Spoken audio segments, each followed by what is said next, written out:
Welcome to another episode, everyone. C-Lo from Harlem 30's Crips, also known as the Monster Kody of the Rolling 30's Crips. Check this out. In this episode, I'm going to detail the story of Colton C-Lo Simpson. Colton was born in 1965 in Los Angeles, California. Colton would have a chaotic childhood. His mom and dad had a toxic relationship, always fighting and arguing in front of him and his other siblings. Colton's mother was a nurse, and his father was Major League Baseball player Dick Simpson. Both of his parents always convinced Colton and his siblings that the other one was the bad parent and were the reason why they separated. Colton's mother would later get a new boyfriend, and Colton would endure a lot with his mother's new relationship. Colton's mother boyfriend would beat her, him, and also his siblings. Colton's mother would even take out her frustrations on her kids and beat them as well. That's a hard life for any child to go through, and Colton was just 8, experiencing all this. Not to mention, his father stopped coming around. Colton's mother took her frustrations with her kids to another level one day. She dropped them off in a random neighborhood, leaving them to fend for themselves. This led to Colton's grandmother, Louise, taking Colton and his siblings in for good. His grandmother, Louise, lived on 2nd Avenue in a Rolling 30 Crips turf, a gang who would start to build a name for themselves in the 70s. Colton's grandmother, Louise, was a religious woman. She raised 6 kids, including his mother. She tried to lead everyone down the right path in life. Yeah, and I'm sure I don't want to just let that pass us right on by what he went through in his childhood, I don't like people who make excuses or like to blame childhoods for certain things, but it says here, the title, this is, of course, War in Cali. Shout out to War in Cali. He was Monster Kody of the 30 Crips with 7+ bodies. 7+ bodies. Jeez. Growing up like that, mother and father involved in a toxic relationship, you witnessing violence all of the time, your father takes off, stops coming around, and then your mother drops you off in the neighborhood and say you're on your own. Just drop them off like dogs and say fend for yourself. Yeah, this would anger anyone, really. And she would try to do the same with Colton and his siblings. Colton was attracted to the streets early on. Around 9 years old, he began hanging around his neighborhood. He'd be shooting dice and hanging with older kids. He would eventually meet Smiley, a young Crip 4 years older than him. Smiley would introduce him to the streets in another way. He taught Colton how to steal cars and introduced him to smoking weed. And even at the young age of 10, he would co-sign Colton to get put on the Rolling 30 Crips. Colton's initiation into the 30s wasn't easy. At the age of 10? No way, man. I've said it once and I'll say it again. Any gang shouldn't be putting on any child at that age. 10, 11, 12, 13, 14. Too young. What can he do? What does he know about gang banging and someone's enemy? We have to do better by our children. We have to raise our children better than this to allow them inside of a gang at 10 years old. That's no way. It made him run down the alley and shot at him to make sure he wasn't a coward. Then they would have him fight 3 members at once to test his fighting skills. Colton would go on his first mission the same day. He would have his first mission against the Inglewood family Bloods, leading to multiple Bloods being shot. That day, he would gain the name Little C. Colton's grandmother wanted him to stay out the streets, and instead of sending him to schools in close proximity, like middle schools like Audubon or Fauché, which were in gang's turf, she sent him to a school in a nicer area called Orville Wright, which was in Westchester. But in South Central, Colton, who went by many names now, like Little C, C-Lo, and Crazy Colton, he was locked in a war with multiple blood sets, like BPS and a Rolling 20 Bloods, 2 gangs in close proximity. After an incident with a Blood that led to Colton getting a concussion, he plotted to kill Bloods and go on a mission, which he would shoot several Bloods and was arrested a week later. Colton was sent to juvenile hall, but Colton would later be released with no witnesses and no one willing to testify. By 1979, at the age of 14, Colton was a full-blown soldier. He was frontline in the war against the Bloods and was putting in work, shooting, and fighting for his set. He was a part of several robberies and even sold weed, but robberies led to him being arrested and serving 6 months in camp, where he would fight rivals and become even more vicious and aggressive. After his release from camp, Colton's gang war with the Bloods, especially BPS in the 20s, was at an all-time high. Bodies were dropping on both sides, leading to numerous deaths of Crips and Bloods. Colton was shooting at Bloods and was even having shootouts with big names in the streets on the opposite side. some being Bloods, like Santa Claus. Outside of the gang wars going on in the streets, even at the young age of 14, Colton was involved in a lot of heavy stuff. He was affiliated with Ice-T and his robbery crew. Colton was hitting jewelry stores, even at a young age. His first jewelry lick, he hit for $25,000. At the young age of 15, Colton was doing more robberies, but one would get him arrested and sentenced to 7 years in youth authority.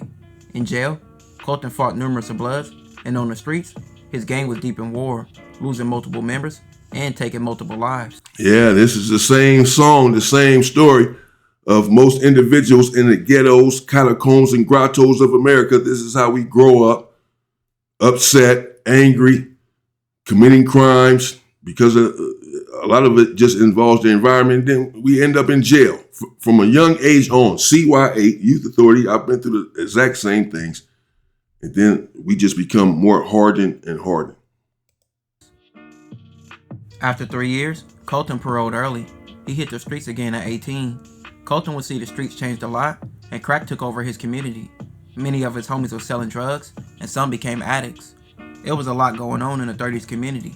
Some of his homies were being killed, going to jail for murders of rivals, and also robberies. After a short time on the streets, Colton got arrested again on a robbery charge. He would go to county jail and would go to the notorious Crip dorm, known as 4800. In county jail, Colton would experience a lot. He got into numerous fights, seen a lot of people get stabbed and beat, and also, he would jump at court and knocked unconscious by the Bloods. Colton's robbery charge would get him sentenced to 16 months, which he would get sent to Chino State Prison, which was a war zone. Knocked unconscious by the Bloods. Yeah, this will anger you as well. And the Los Angeles County Jail is extremely rough. It is extremely divisive. It is extremely violent and gang infested. Once you hit the Los Angeles County Jail, you are going to see immense violence, immense bloodshed, and more than likely, you will be a part of it, whether you want to be or not, particularly if you are claiming a gang. And it's just back and forth. Bloodshed, violence, hatred, self-hatred. It just doesn't stop. This story here is the same story of every child in the ghetto, really, for the most part. I mean, of course, most individuals' mothers, fortunately, do not drop them off in the middle of nowhere in a gang-infested territory at the age of 10 or so and say, you are on your own. During riots, fights, and several altercations, as well as being switched to multiple prisons before his release. After his release from prison, Colton got back to business, robbing jewelry stores and sliding on his enemies, but his life of crime would catch back up to him, leading to Colton being charged with 2 counts of robbery, 4 counts of assault with a deadly weapon, and attempted murder. During Colton's new stint in county jail, Colton endured gang fights with the 30s allies, the 60s, with them fighting against the A-Trade gangsters and the Hoovers. Colton formed a good relationship with Rolling 60 Crips like Key Rock and Big U. Colton would even be jumped by his own gang over a disagreement. He was battling a lot in jail, and the 60s had his back, but he was later sentenced to 24 years for the crimes he committed. While in prison, Colton went through several riots between blacks and Mexicans and blacks and whites. He even faced attempts on his life from Bloods, so this required Colton to put in a lot of work and stab a lot of people. Colton started to separate himself from the gang lifestyle after a while and started reading books about Malcolm X, George Jackson, and several others.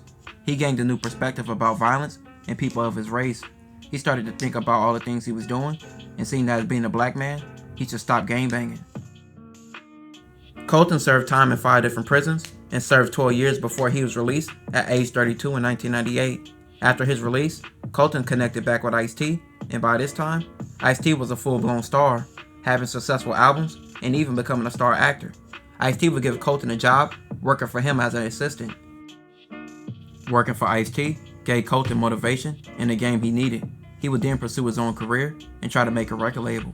But when things were going good, Colton would be accused of murder and be arrested in 2000. He was spending... Hey!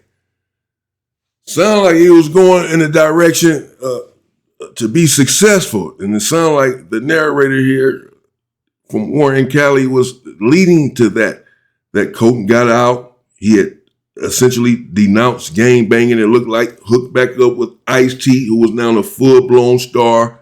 Ice-T gave him a job, and it looks like he's heading in the right direction. Looks like this was about to be some sort of a success story. But no, he hooked up with Ice-T, who's rich. You would think this individual doesn't have to do anything. And now he's accused of murder after being in and out of jail, now in and out of prison, having such a rough childhood. You have another chance, you're back on the street, and now he's accused of murder. Let's see what happened there. In 2 years in jail, fighting his case until he was released in 2002. But once again, the story of Colton will end in jail. In 2003, Colton was accused of part of being a jewelry store robbery, which he claimed he took no part in, but rental documents linked him. Okay, so he beat the murder. He got out in 2002. He beat the murder. Now he got a jewelry store robbery again. Oh, Colton, you tripping.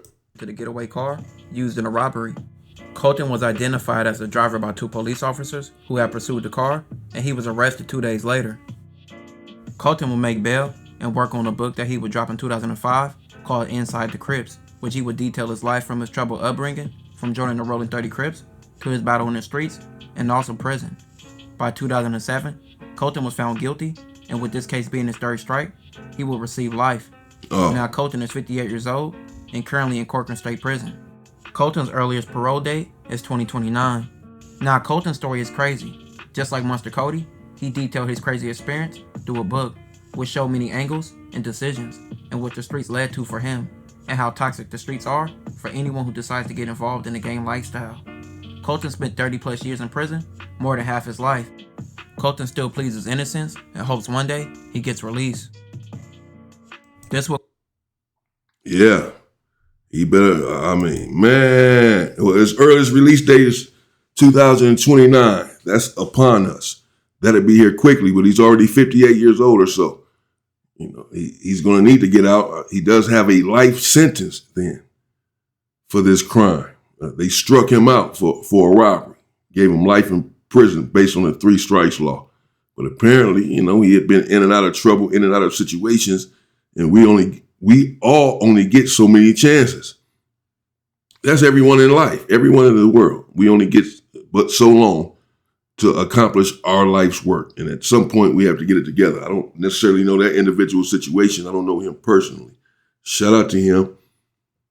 Hopefully he can make it home soon and be an asset to the community. The monster Kody of the Rolling 30s. There's some monsters coming from out of these hoods and ghettos around the world, everywhere that, harbors these individuals. And for us who grow up like this, we end up in these situations often. That's what I'm saying. At some point, we have to wake up and say, this is it. This is enough. Looks like he was heading in that direction, and then something else happened. It's hard. Once it's in you, it's easy to revert back to your old ways. As soon as something doesn't go your way, it's easy to make the decision and say you're going to go back to what you know. But you also know that lifestyle leads to nothing but death and destruction. So you just have to be strong in your decision making and stand on it. Shout out to those brothers. Stay safe and stay free, people.